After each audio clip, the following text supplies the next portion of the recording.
मानो तो मौज है, वरना समस्या तो हर रोज है। रिलीजियस ओसीडी ठीक हो जाती है। ठीक होते होते कुछ सवाल मन में जरूर पैदा होते हैं। तो ऐसा ही एक सवाल पैदा हुआ है चंद्रगुप्त जी के मन में। आइए जानते हैं कि उनका सवाल क्या है और उसका सही जवाब भी आप इस वीडियो में जानोगे। जी चंद्रगुप्त जी, अभी पहले आप बताओगे कि आप कितना आराम महसूस कर रहे हो? अभी सर 90% आराम मुझे महसूस। वेरी गुड, आप 90% ठीक हो गए हो, बहुत खुशी की बात। हाँ जी। फिर आपके मन में क्या सवाल आया? मेरे मन में सर ये शंका है, मतलब हाँ। ये डाउट है कि मैं अपने वहाँ पे जाऊंगा, हाँ। होम पे, घर पर, तो कहीं दोबारा से अटैक तो नहीं हो जाए विचारों का। हाँ। दोबारा से ये जो प्रक्रिया चल रही है, ये दोबारा से जो ड्रामा चल रहा है दोबारा से तो नहीं शुरू हो जाए। हाँ, ये सवाल ये मुझे डाउट है। लगभग सबको आता है। हाँ जी। जो यहाँ पर आए हैं, मेरा अनुभव रहा है, उन्होंने ये सवाल जरूर पूछा है।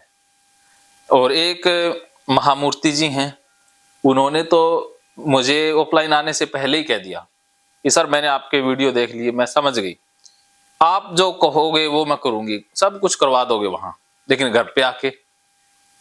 तो उनके मन में पहले ही सवाल वो पैदा हो गया है। मेरे मन में भी ये सवाल। हाँ, ये सवाल है, कोई बात नहीं, ये सवाल पैदा होना अच्छी बात है। तो अभी आपको क्या समझना है, मैं 2-3 उदाहरण दूंगा, उनसे आपको समझ जाना है। जैसे जो फौजी होते हैं, हाँ जी। जो जिन्हें हम सैनिक तो सिपाही को बोलते हैं शायद, फौजी को क्या बोलते हैं? आर्मी। आर्मी तो इंग्लिश में हो गया, फौजी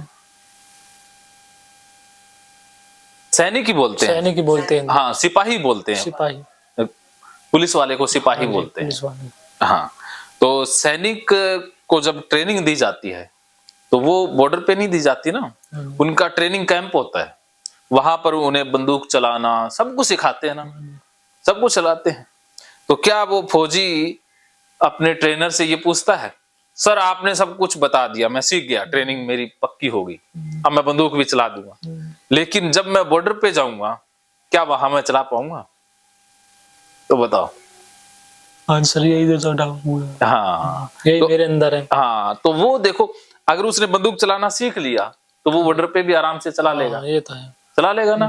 कोई भी फौजी आज तक ऐसा हुआ कि वो भूल गया हो वहां जाके ट्रेनिंग, पीठ दिखा के भागा हो, ऐसा नहीं हुआ ना।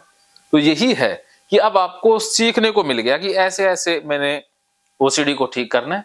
घर पे जाते ही सबसे पहले यही ट्राई करोगे, घर पे पहुंचते ही सामान फेंकोगे और क्या करोगे, डायरी उठाओगे और उसमें ट्रिगर बनाओगे। सबसे पहले वो ट्रिगर बनाना है जो सबसे ज्यादा खतरनाक है आपके लिए, जो मंदिर है शनिदेव का, उसको लिखोगे, ऑब्सेशन लिखोगे और अनुमानित डर लिखोगे, और फिर वो सॉल्यूशन पार्ट में डूइंग क्या करते थे वो लिखोगे, फिर अवॉइडेंस। तो फिर आपने उल्टा रास्ता पकड़ना है, अवॉइडेंस को फाइट के साथ ट्रिगर क्रिएट करना है। जाते ही सबसे पहले ये कहना है कि अब मैं शनिदेव के मंदिर का चक्कर लगा के फिर आके खाना खाऊंगा। तो सबसे पहले आपने वहां जाना है और जाने से पहले गाली 5-6 मिनट दे के जाना है कि साले कुत्ते कमीने आ जाओ ओसीडी के विचार, आ गया मैं घर और अब ये जा रहा हूं मैं। वो गाली मन में भी तो हो सकती है। हाँ, मन में हो सकती है, जरूरी नहीं। जब आप अकेले हो तब तो दे सकते हो। हाँ, वैसे सबके सामने सबके सामने गाली नहीं देनी, चाहे मंदिर में जाओ कहीं जाओ, दूसरे की उपस्थिति में गाली नहीं देनी, तब मन में चलती रहनी चाहिए। हाँ, तब मन में। और जब अकेले हो तो आप जोर से भी दे सकते हो, ठीक है। तो आपने 5-6 मिनट गाली दे करके अकेले कमरे में फिर जाना है तैयारी के साथ, और वीडियो कॉल करते हुए मुझे ये देखा, मैं वीडियो बनाते ही वे भी करके दिखाऊंगा। सीधा जाओगे शनिदेव के मंदिर में, जाओगे मूर्ति को, जो भी आपने लोग करते हैं वैसे करके आ जाओगे, और आके डूइंग स्टॉप, कोई भी माफी नहीं, कोई वीडियो नहीं देखना, और वीडियोस देखने नहीं यूट्यूब पे। हाँ, और सीधे आते ही पढ़ाई पे बैठ जाना, नहीं कोई सर्च करना हो गूगल, कुछ नहीं। हाँ, ओसीडी से रिलेटेड नहीं, ओसीडी से आते ही सीधा पढ़ाई पर बैठ जाना है, फिर खाना वगैरह खाना है। तो ये आपने दिन में 2-3 बार करना है, 1 हफ्ते तक। तो ये होमवर्क करोगे।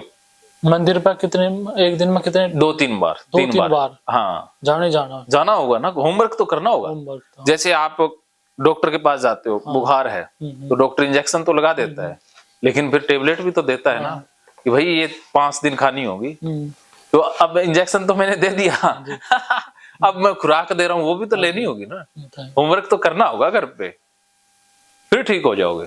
एक हफ्ते का ही तो होमवर्क है, ज्यादा नहीं है। बाकियों के लिए 1 महीने का भी होता है, लेकिन आपके लिए ज्यादा होमवर्क नहीं है, सिर्फ 1 हफ्ता।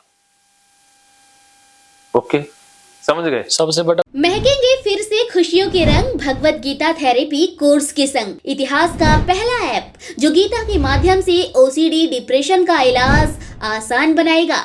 ओसीडी डिप्रेशन का इलाज हुआ और भी आसान, और वो भी बिना दवाई, घर बैठे। किसी को बीमारी की चिंता है तो किसी को चिंता की बीमारी है। भगवत गीता ने लाखों करोड़ों का जीवन बदला है और आपका भी बदलेगा। गीता थेरेपी कोर्स में आपको मिलेगा सभी 11 प्रकार की ओसीडी का संपूर्ण इलाज, जैसे गंदगी का वहम, बार बार हाथ धोना, बार बार सफाई करना, बार बार लॉक दरवाजा चेक करना व अन्य सामान की चेकिंग बार बार करना, एक ही विचार बार बार आना, नुकसान व मरने मारने का विचार आना, HIV, rabies, cancer, heart attack का विचार आना, IBS और नींद न आने की समस्या का हल गीता कोर्स में मिलेगा। आत्महत्या वाले विचारों से मुक्ति भी गीता थेरेपी कोर्स से मिलेगी। राजेंद्र जोधपुरिया ऐप पर आपको ओसीडी से संबंधित राजेंद्र जोधपुरिया की किताब भगवत गीता के मनोवैज्ञानिक रहस्य और अन्य टिप्स पढ़ने को भी मिलेंगे। गीता है महान थेरेपी। गीता में CBT, हिप्नोथेरेपी, माइंडफुलनेस, ERP व अन्य बहुत सी साइकोथेरेपीज का समावेश मिलेगा। राजेंद्र जोधपुरिया ऐप एक, फायदे अनेक। आज ही प्ले स्टोर से डाउनलोड करें, लिंक डिस्क्रिप्शन में है। तो देर क्यों, अभी जाइए डिस्क्रिप्शन में और लिंक पर क्लिक करके प्ले स्टोर से अभी डाउनलोड कीजिए राजेंद्र जोधपुरिया ऐप और पाइए अपनी सभी समस्याओं का हल। मानो तो मौज है, वरना समस्या तो हर रोज है।